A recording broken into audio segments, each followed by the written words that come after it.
एहन महामारी सा बच के रहो, एहन महामारी सा बच के रहो, सरकार के आदेश यो।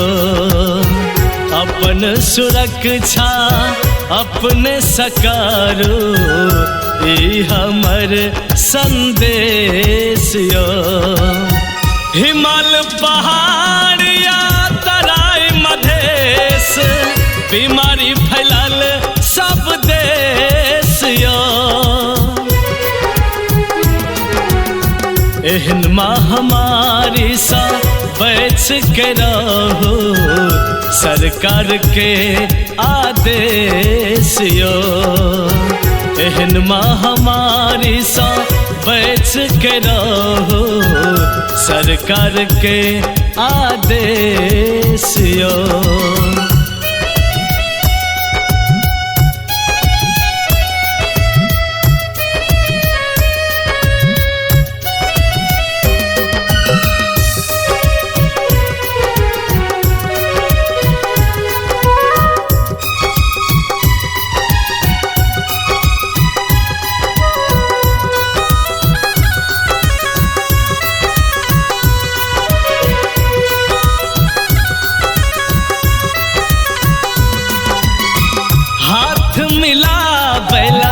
छोड़ दियो सब, नमस्ते करो प्रणाम यो।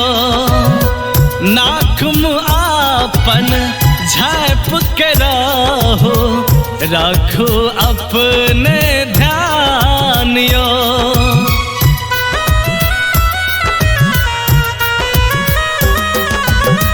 हाथ मिला बैला छोड़ दियो सब, नमस्ते करो प्रणाम यो। नाक मुँह आपन झाँप के रहो, राखो अपने ध्यान यो। जीवन बड़ अनमोल छै भैया, जीवन बड़ अनमोल छै भैया। कोरोना से रहो सावधान यो। एहन महामारी सा बच के रहो, सरकार के आदेश यो। एहन महामारी सा बच के रहो, सरकार के आदेश यो।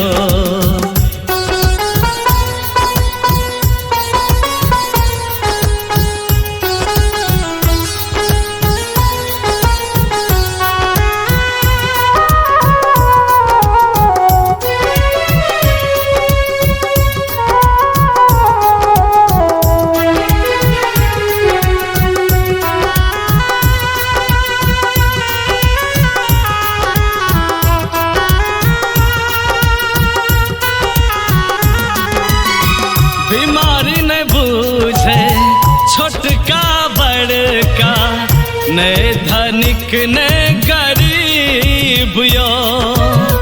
घर परिवार सा दूर करबाबे, महामारी छे ई अजीब यो।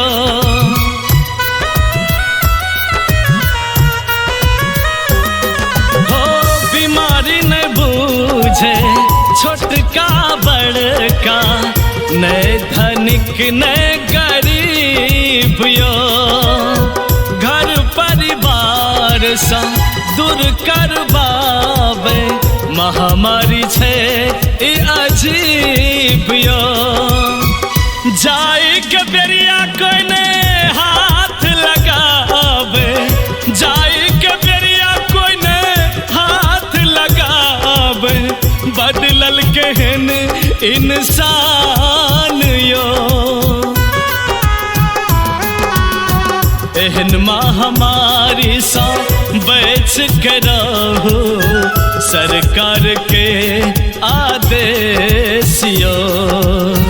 एहन महामारी सा बच के रहो, सरकार के आदेश बसियो